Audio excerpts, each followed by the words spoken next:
Welcome back, guys. It is the Brothers GEEKOUT podcast. It's Kibler here. Hope you guys are well and safe. Guys, make sure you check out the podcast. It's on all streaming platforms. But I want to introduce you to the wonderful Rob. I'm going to let you take over and do the intro, dude, because I think you got a better one than me. Hi, guys. My name is Rob Ayling. I'm a writer and director based in London and Bristol. Yeah, I'm the guy that brought Batman to Bristol. That's pretty much what I'm known as most of the time. So yeah, I'll take it. That's awesome. That's absolutely awesome, dude. I remember watching Living in Crime Alley, and I've seen your guys' journey so far. And what was that moment you were like, I want to do this? Well, as in make the film, you mean? Like, yeah, that's right. Yeah. Oh, mate, I could. This is an even longer story, to be honest with you. I mean, I'll try and condense it as best as it's cool. It's cool. It's all right. Like all the way back in 2017, I had written the script for Living in Crime Alley because I had lost my job, and being made redundant sucks. It's like one of the worst feelings ever, apart from diseases and getting stabbed, but that's another story. the point is, it's a horrible feeling, and what's even worse is that I was also feeling creatively low as well. So as you can see, I'm surrounded by my fandom, and I was writing essentially what I knew. I was financially poor. I was living in a deprived area in London at the time, and I'm a product of a single parent as well. So my father passed away when I was very young. I've been brought up by my mum, and I started asking a lot of questions like, well, how would I be able to survive in a particular area as I am right now, even with a child? And it makes things even more worse. But eventually I started wandering around the room and seeing my fandom and thinking, well, actually, what's an interesting question as well to add to that, and kind of a unique twist in a way, is what if we told a Gothamite story, the ground level story of Gotham City, Park Row, Crime Alley, where Batman is to deal with this situation? How can a man who has been brought up through privilege and, money be able to deal with a family who have had all of these financial problems? And that intrigued me. So I wrote this script, and it made me both creatively enthusiastic for some time, and I sent it to a couple of fiction festivals, and, it picked up a few nods here and there, which was lovely. But then it took me literally a whole other year to realize that was the film I should have been making all this time. And I'll never forget one of the things that my friend said to me. I mean, he knows who he is as well. So when he hears this back, he'll be like, oh, of course. But he said to me, when I eventually got myself together financially and, got myself into an agency, doing my like filming and editing, and he turned to me and said, you're a filmmaker that doesn't make films. And I remember that hit hard to me, because I was like, well, I said two things. I said, dude, I just bought you a coffee, like, why are you going to treat me like that? And then secondly, I also said, you know what, you're absolutely right. I'm not making films for myself anymore. I'm making films for clients and other people, and don't get me wrong, that's absolutely wonderful, but once you make something for you, it's so much more refreshing, and it's the freedom of expression, essentially. Of course. And by the end of 2018, I realized I've got to make this film now. Shoulda, woulda, coulda is the worst thing you can ever say to yourself. The best thing you can say to yourself is, at least I gave it a shot, and I have at least tried. So it was late 2018 that I realized I have to make this film, because it's the film that has saved me throughout 2017 and 2018, to the point where I was like, I got to get this made. And that's what I dedicated my entire 2019 to, was making Living in Crime Alley. Nah, that's absolutely inspiring to hear, dude, because I can relate to that totally, because I've had that conversation. I had a similar situation with a friend where we went past my old secondary school and saw one of my old teachers, and they were asking what we were up to. And my friend was saying, he's in marketing, blah, blah, blah. And I said that I was just working in retail. And then after the teacher had went and we were driving home, he was like, why did you say that for? You're an artist. You're an artist. Yeah. I've seen you're an artist. You draw, you make great things for clients. You make great things for yourself. I would have said you're an artist. I've always told my friends and family you're an artist. Why didn't you say that? And that hit me. And that was probably about 10 years ago. And it just like really put me on the spot and made me really think about where I was going with the type of work I was doing and what am I going to stay in retail, which I ended up leaving. You know, I think 6 years ago, when I met my other half, I left that world of retail work and went into freelance and did artwork and things like that. So it's quite inspiring to hear other people's journey from that one little situation, or somebody said something that inspires you to kind of create something for yourself. And I know how much more it means as well in that process. The other thing as well, dude, because I love the cinematography of what you did on that as well. Right. The retail job I was in Jessop's, so I worked with cameras, right. And as it changed from film photography to digital SLR, like when it came to getting the look that you wanted in the short, how did you go about getting that the look? Did you sit down and say did you storyboard it all out and things like that? In terms of the cinematography, first of all, you know, all praise has to go towards Ross Wilson, Scott Wilson, who are brothers, and their partner as well, Barry Wilkinson, who were the cinematography team for Living in Crime Alley. And there was two factors to that, as you've mentioned already, one of which was storyboarding, which my background before I became a director was concept art and storyboard art. So I used to concept and storyboard art for loads of directors and commercial directors, and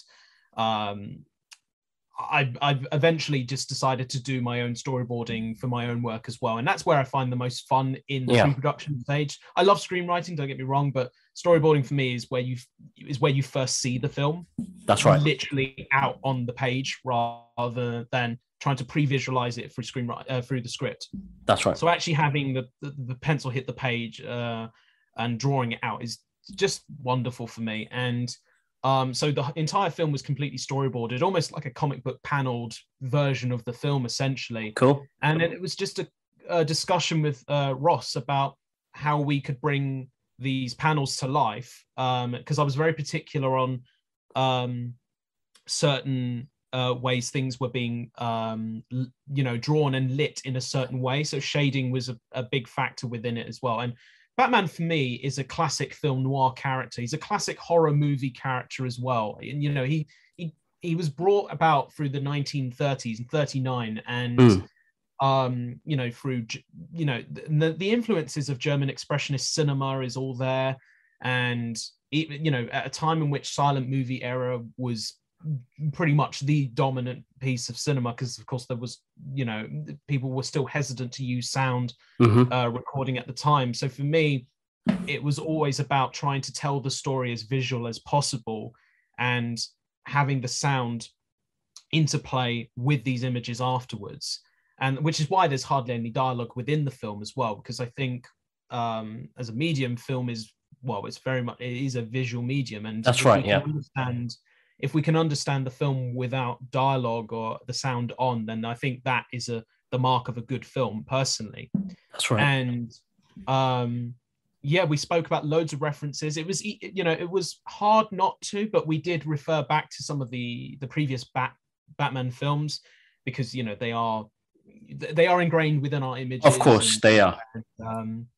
We were looking at what was done in the past, what works, what doesn't quite work. And then we just thought about, think about other favorite movies of ours. And eventually we did come round to the idea of actually, we both were on the same page of, no, it's a film noir. Yeah. It's classic 1930s, 40s film noir with horror elements there. So, that's brilliant. Absolutely. The fact that you said about using less dialogue and letting the visuals do the work for you, I'm a big fan of that.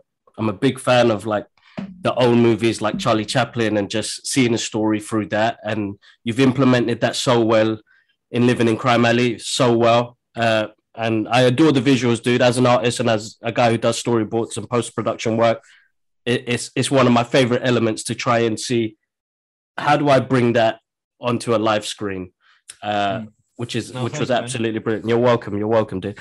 So, Batman, what was it, dude? Originally, I know that's your main key fandom. Like, what was it that brought you to that character? So what brought me to that character, as in, so where did it all begin with that character? Yeah, or that's right. Yeah. Oh, yeah. So there's two factors to that. There's one, picking up a comic book, issue 430, named Fatal Wish. It's a pink cover with Batman on top of a rooftop, and I remember picking it up in a market in Walthamstow, and which is where I grew up. You're local to me, dude. Oh, okay. Well, there you go. There we go. That's right. Yeah. So then you'll probably remember. So down Walthamstow High Street, there's like the market stands, and that's right. There used to be a comic book stand that used to be there for like, I think, about 10 years. Yeah. And sadly, I don't know where they've gone now, but they've gone. But my memory of being down Walthamstow High Street and getting the local shopping through, all the fruit and veg and all that stuff, and then eventually this character's wings, popped at me, and the pink cover and the blue and the yellow emblem. Yeah. I saw it, looked over, and I think we paid 50p for it as well, and bought this comic. And it's funny enough about Crime Alley itself. It's about a Gotham citizen's perspective. It's also a retelling of the origin story.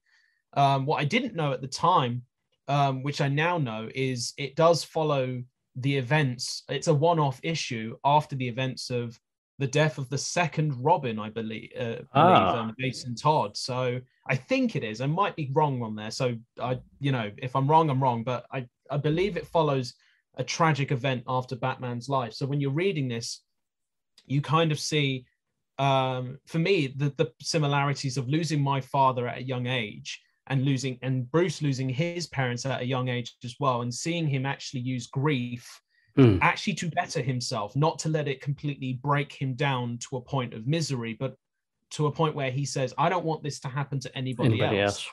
Yeah. So, and that's what I see. Batman, to me, is almost like another father figure to me. And what I see cinema and my craft of film and filmmaking is that it's a way for me to create stories so people can not feel as bad as they once were. It's an amazing feeling to take audiences to another place entirely.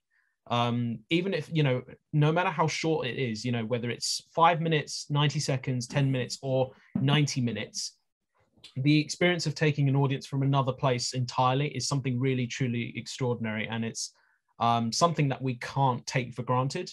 Right. I know that's quite a long, extended answer of what I was. No, of course. But the other thing I was going to mention was, of course, the animated television series. I remember the first episode I watched was Riddler's Reform. That's right. And being completely blown away by, because I remember I didn't start from the beginning of the episode. I'd like catched it on like ITV or Channel 4. It might have been ITV actually. I think, yeah.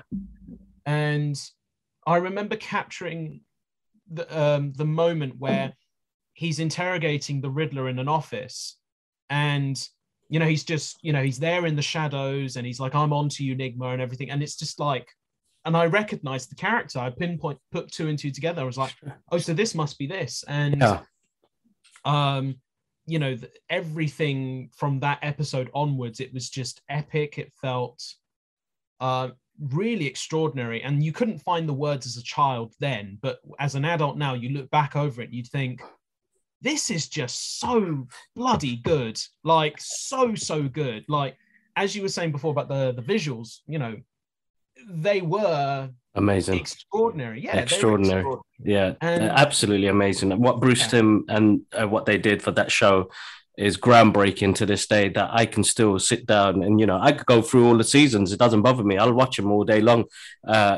It's captivating when you see stuff like that. I suppose that's what's brought me into the fandom when I originally started into comic books as an artist, and how the pages just popped out at me. That was my, now we see everything on screens, but that was my I don't know, my fantasy world that I absolutely adored and loved. It popped out to me. I understood it. I didn't know how much love I would have for it later on in my life, to find out that I still live and breathe this fandom through me. And it's been amazing. And to see how much Batman has played in our generations through comic books, movies, animation, and gaming, and it's overwhelmingly just amazing, because I get to still enjoy this now, 40 years along in my journey, and that I still get to see a new Batman movie coming out next year. So I'm, absolutely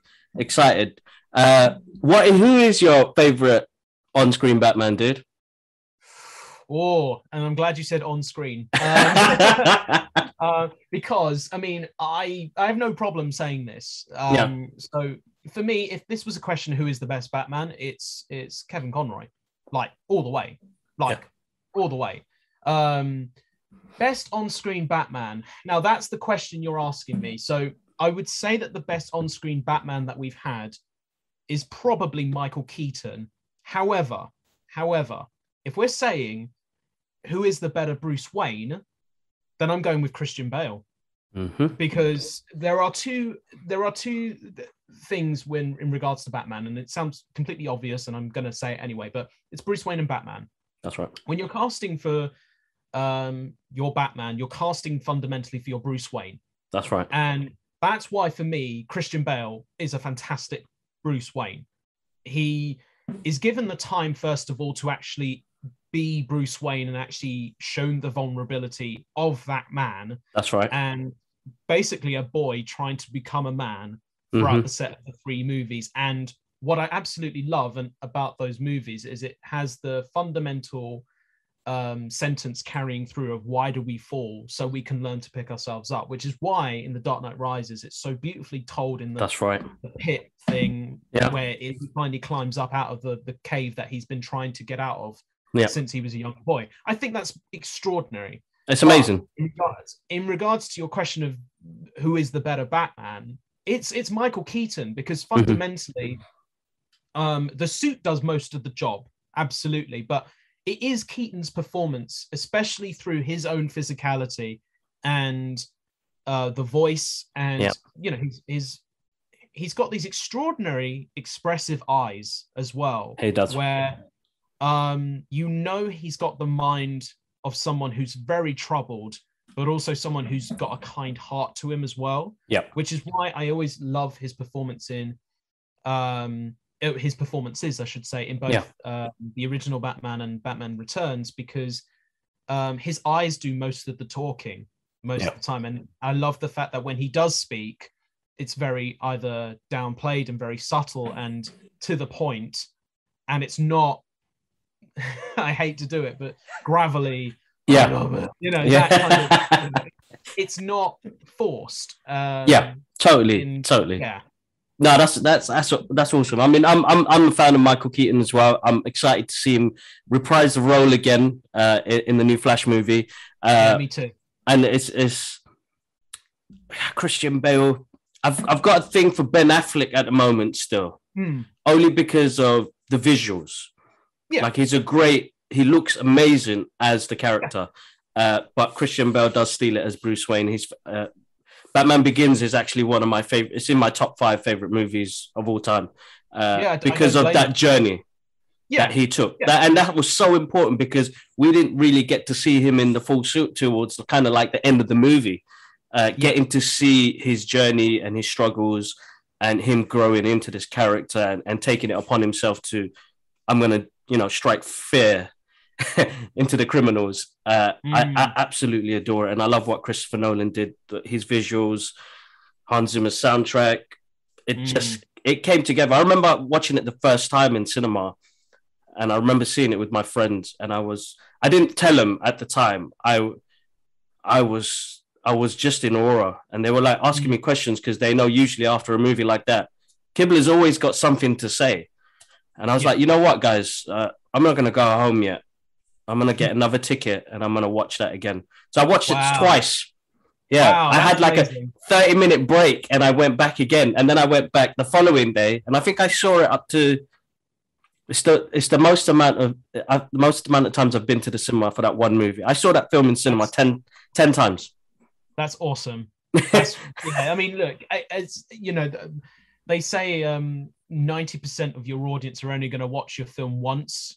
So the fact that the film has an effect on you that way, to actually go and watch it multiple times, especially in the same day, that's extraordinary. Yeah. And funny enough, I didn't have the same experience with you with Batman Begins, but I do remember watching Batman Begins and thinking, I love the fact that this is taken seriously. Yeah. I love the fact that here is a film that actually is taking this incredibly seriously. But I think the film that did it for me, definitely, and it's a cliche answer now, I feel, but that's all right. I'm 17 years old.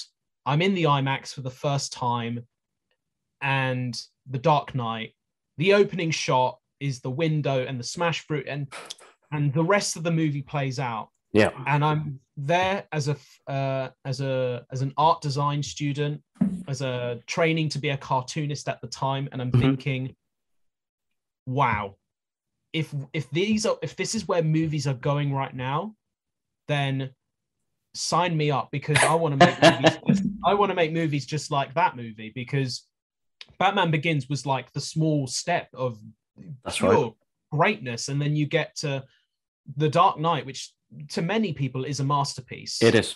It is. And for me, as I said, as a 17-year-old, watching that and thinking, God, that someone's taken my childhood and shown that it can be both fun, but incredibly terrifying, but also incredibly immersive at the same time.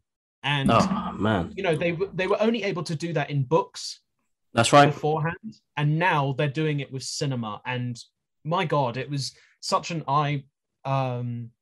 awakening moment for me, that just a breath of fresh air. That's when I knew, you know, if I'm to pursue this, I've got to step up, and you know, I can take, you know, we can make even the most ludicrous, the most terrifying, and the most believable as well.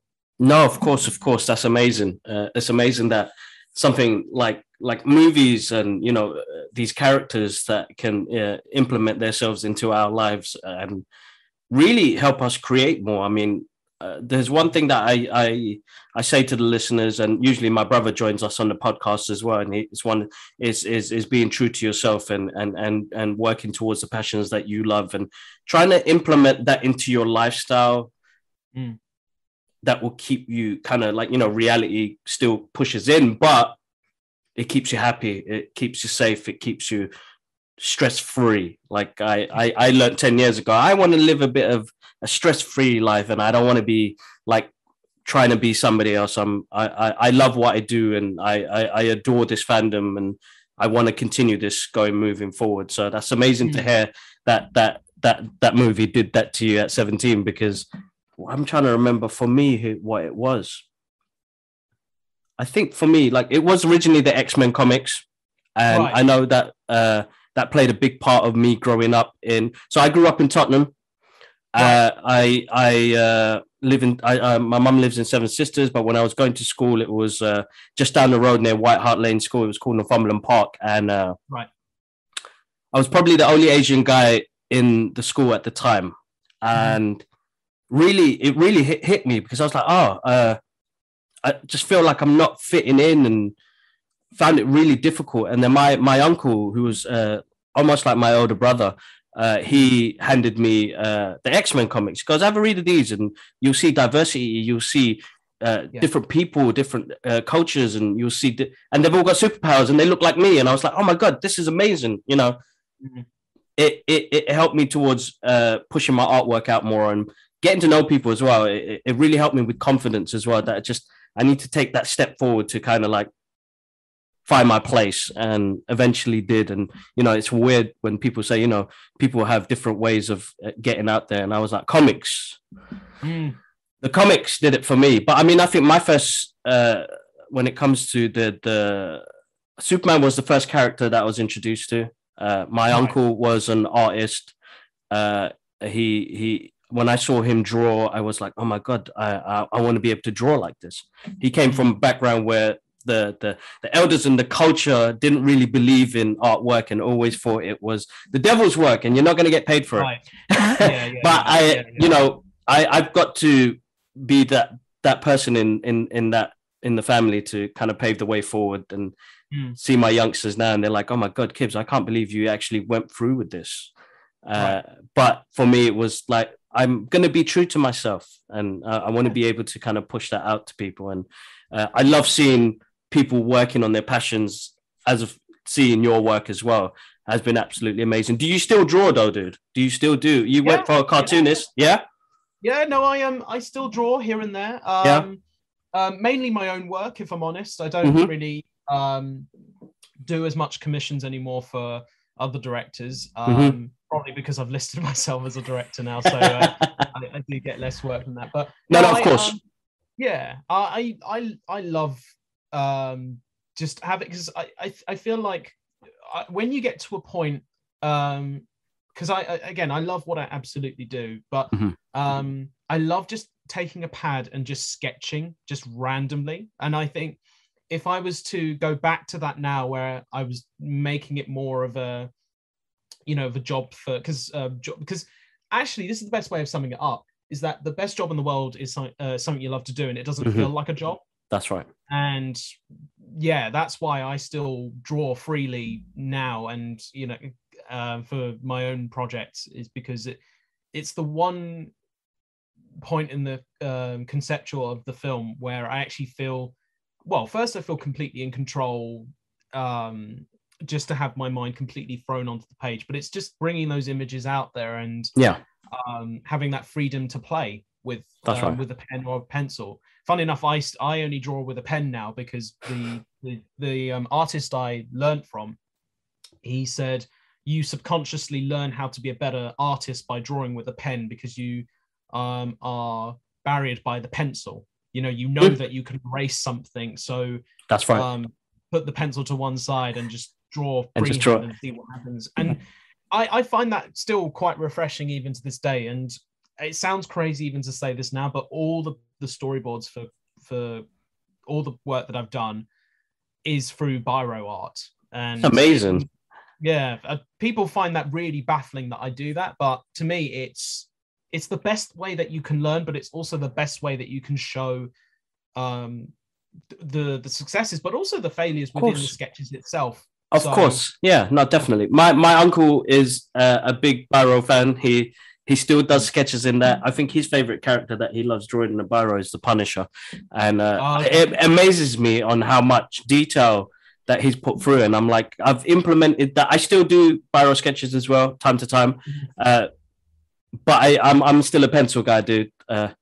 Sure. I see some of my mistakes in my biro work, and I'm like, okay, how do I take this out? Because it is a talent and a skill in its own, dude, to do that. So I genuinely rate you for that.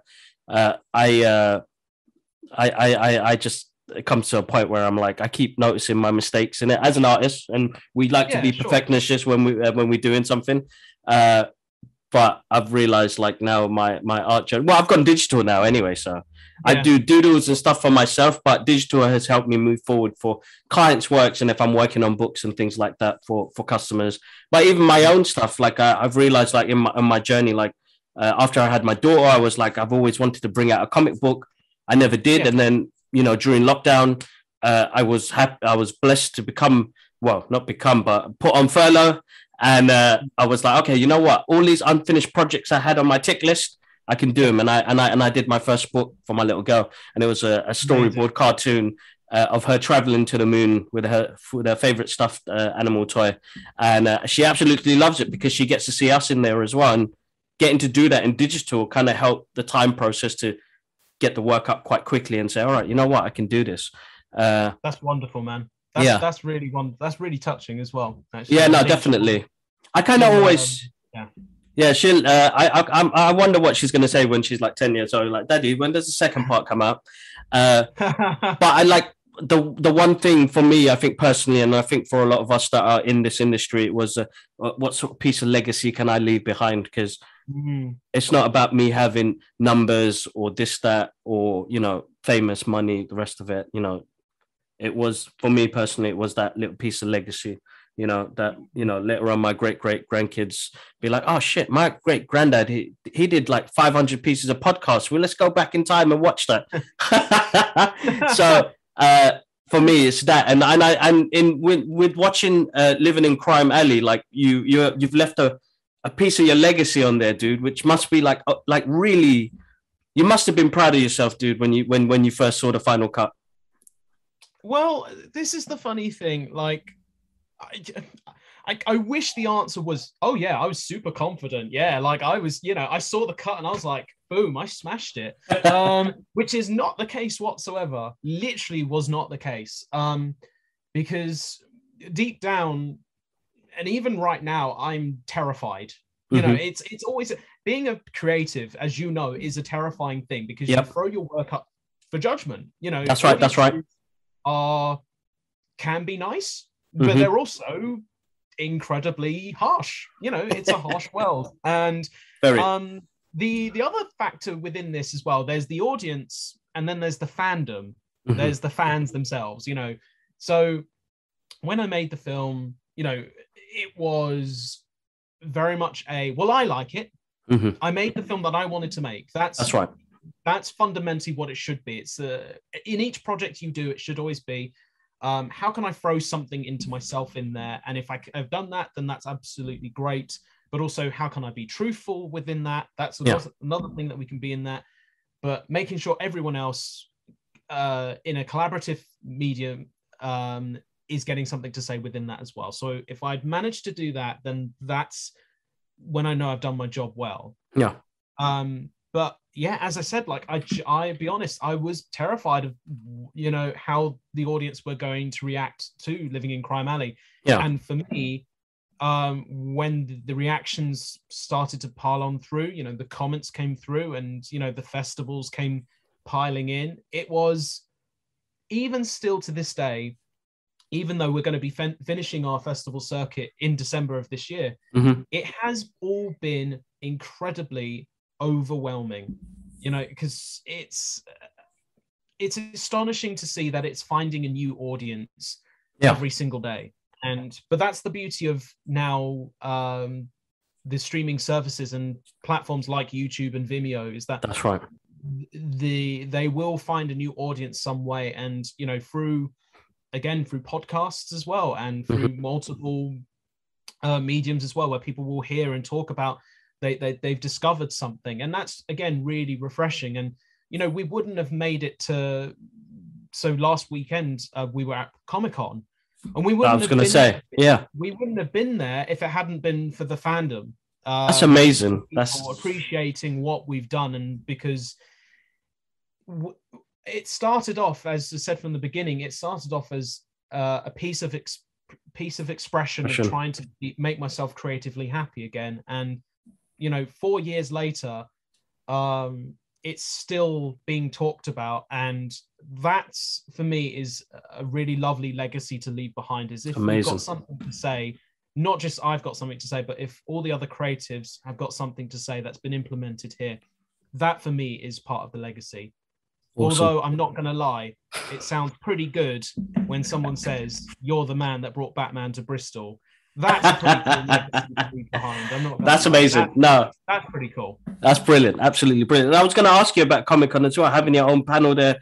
I didn't get to go, unfortunately, last week, but that must have been amazing, dude. You must have been geeking out, because I know I would have been up on there. Yeah. Again, as I've said before,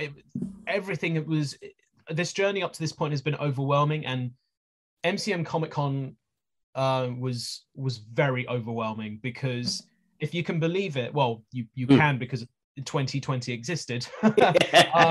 This was the third time we screened the film in front of a live audience. Everything else has been through online festivals, you know, virtual clapping of people going, or whatever, maybe not the facial expression, but definitely been that, or a clapping emoji popping up on screen. But there's nothing like having an audience reaction, you know. And we were sat on stage and the audience are right in front of us. So they were watching a massive screen which was above us, and we're looking at little like TV screen at the bottom there. And I'm not even watching the film, to be honest with you, because, you know, we've watched the film thousands upon thousands of times. So I'm just watching the audience. And, you know, the certain moments within the film, you know, when Batman arrives, when father pulls a gun on the robbery, and, you know, all of those things in between, I did feel completely emotionally overwhelmed by it all. And I remember even Vincent, he tapped me on the shoulder and was like, "You're right," because I had to duck down because I was just literally just like, this is just it's too much. It's too much, because I think even like having, so the two screenings we had before that, one was in London and the other was in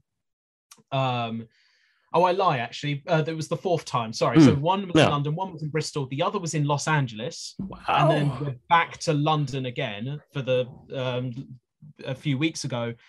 And by far the best audience was the one at MCM London, because it was just such, you know, you had a lovely applause at the end, and which carried through the end of the credits as well, which again was amazing. You know, it was lovely. It was amazing. Really lovely. And, you know, to have people afterwards say, you know, they loved this, they loved that, and this, and this, and this. And there was a student who came up to me at one point and they were dissecting, you know, all the bits of, like, you know, the fandom, like all the references and all that stuff. And there's two things that went through my head. I was like, one, I love the fact that they've got this. Yeah. And two, is this how I sounded like when I was a film student at university?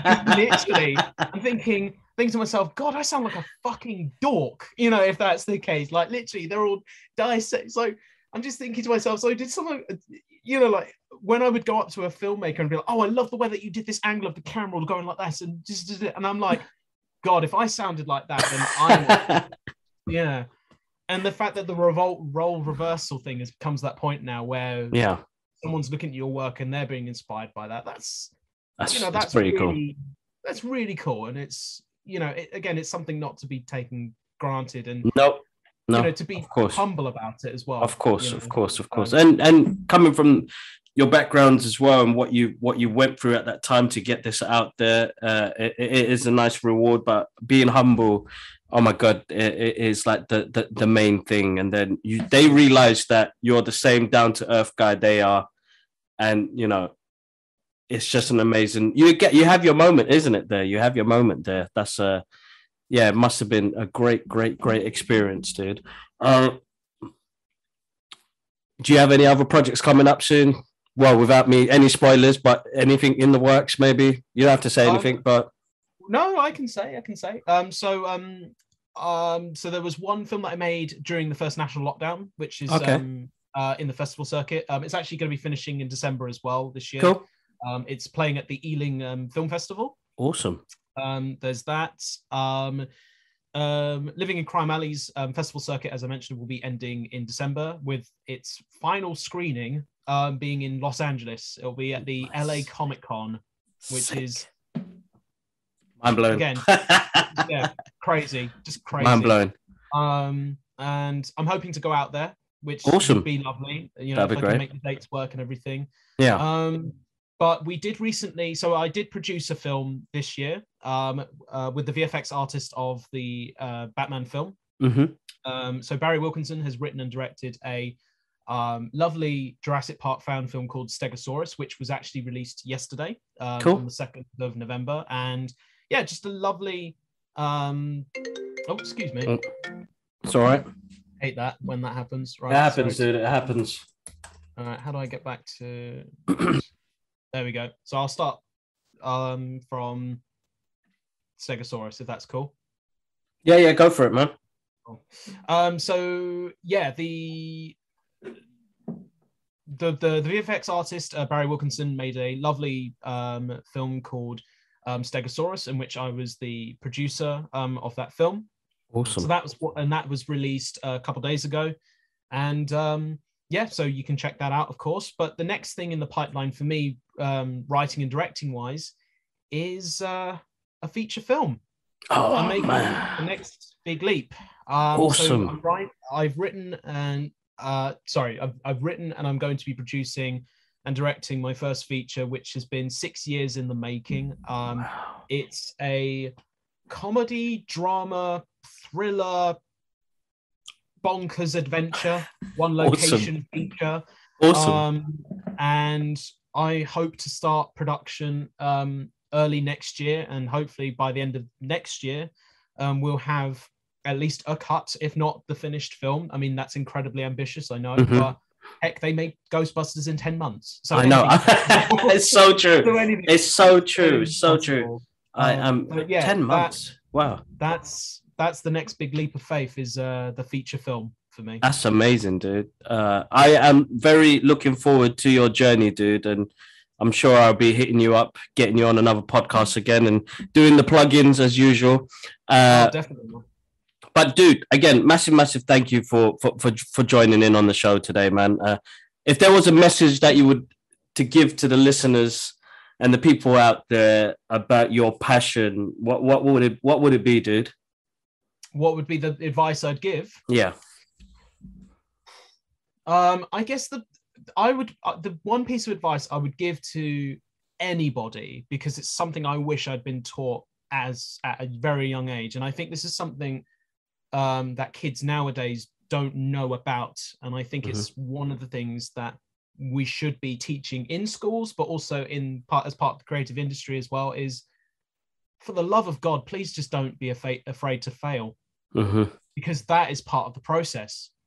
You have to fall in order to learn to pick yourself up. Awesome. That is true. It's true.